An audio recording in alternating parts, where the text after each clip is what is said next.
Hi, I'm Soni Rachel. Welcome to my channel. This is the place where you'll find the most progressive and updated content on mindset. This knowledge is curated from some of the best teachers in the world, so consider subscribing if you want to get notified. In today's discussion, we will be learning how to handle destructive criticism. There's a huge difference between constructive and destructive criticism. Constructive criticism is to help you do good in life. It'll help you to become better in life. It'll be in the lines of, hey, you're good at this, not at that. If you do this more, you will probably become more successful, have a wonderful life. And when it comes to destructive criticism, it is best for us not to let it in. Destructive critics probably cannot be changed, but we can do something. We do not have to let that in. And how do we handle such criticism? Before we see how to handle destructive criticism, let us know more about why do they do this, what happens in their mind. Let us take an example of a seesaw. Consider a seesaw. It is like this.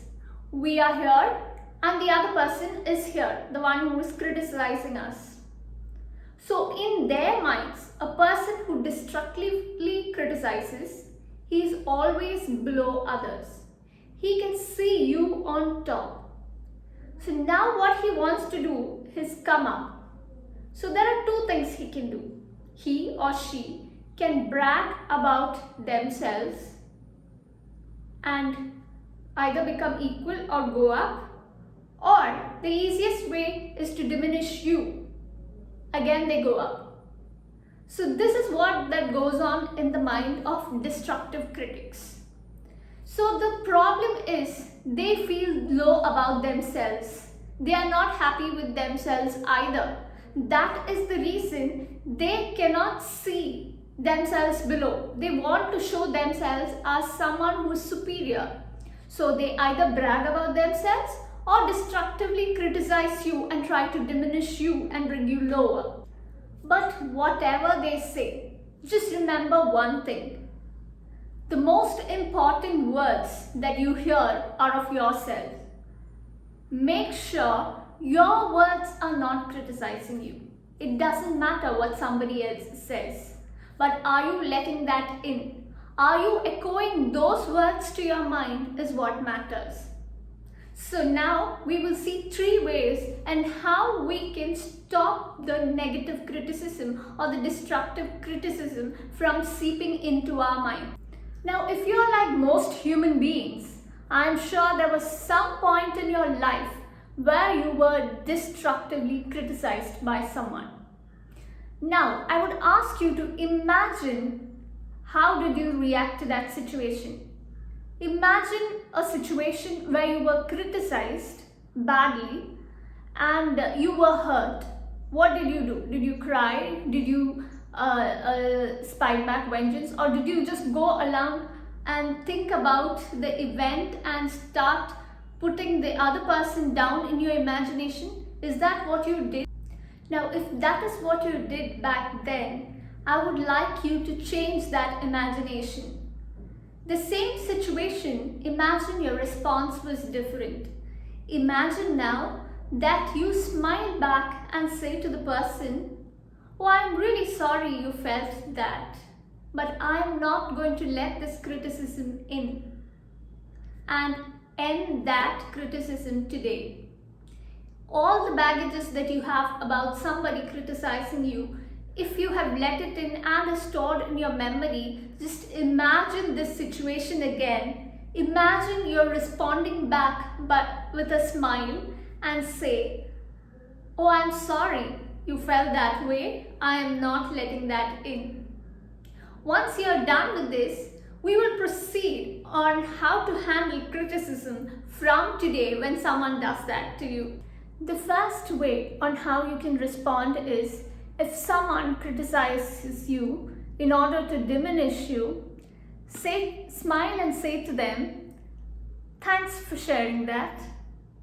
Destructive criticism is like playing tennis. If the other person doesn't respond or doesn't strike back, then there is no game. The game is over. And that is exactly why we use this phrase. When we say thanks for sharing that, there's nothing else the other person can respond back. So he stops it there. That is one way of handling. Now the second step is that person criticizes you very badly. Now you can say to them, can you repeat that again and slowly please? When you say this, usually most of the people would not repeat it. They would say, oh, we are sorry, it was just, don't take it too hard, just said it there. If that is the case, then you don't have to ask, no, I heard it, please say it again. Don't respond. Take it with grace, act with grace and let it go, because they did not mean it. So you don't have to let that in. But if they continue and say, no, this is what I said, you look terrible in that jeans. If that is what they said, then you can respond like this. You can ask them, are you trying to make me feel bad? As soon as you say this, the other person will say, no, I was just trying to let you know that these don't look good on you. You don't have to take that in, because what you wear is your choice. The other person has no say in it. They are saying it because they themselves feel that it doesn't look good on you. It is their idea, their opinion in a sea of opinions. You don't have to take that. And when they respond like that, you can say the third phrase. The third phrase is, you just gently tell them, smile and tell them, since we are already talking about feelings, did you know that people who criticize have criticism, the negative criticism or the worst criticism reserved for themselves? Are you one of them? Are you facing any issue with yourself? You can ask this gently, not as a sarcastic comment. When you do this, most people will not stop criticizing. They don't stop becoming critics, but they will not criticize you in future. And that is what we want. We don't want people to be simply criticizing us, because we know what is good for us. We are the best persons that can handle ourselves. So say no to destructive criticism, not by giving a smart comment back or by vengeance or hatred, or not even by crying by yourselves. These are the three ways you can respond and be genuine, because now we know the reason why destructive critics behave that way. It is because they feel bad about themselves. So the three ways I told you. Thanks for sharing that. Second case is, could you repeat that again and slowly? And if they continue, you can ask, did you say that to make me feel bad? And did you know that critics reserve the most negative criticism for themselves, and are you one of them? So these are the ways which you can handle destructive criticism. Always remember, your own words matter, not the words of others. Stop echoing others' words in your life, in your mind. Let your words become your mind's best friend, best teacher, best mentor. I hope this was helpful to you. And before ending the video, I would like to also remind you, every successful person, every famous person would have received negative criticism in his life. Every speaker, every author, there are critics in their field. Every actor, there are critics in their field. Even scientists, when they fail, there will be critics in their field.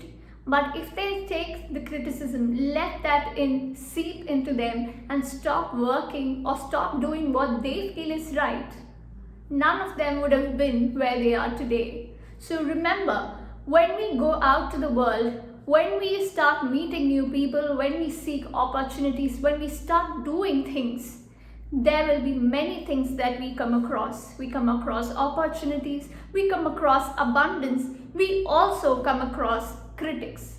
But that doesn't mean it has to stop you.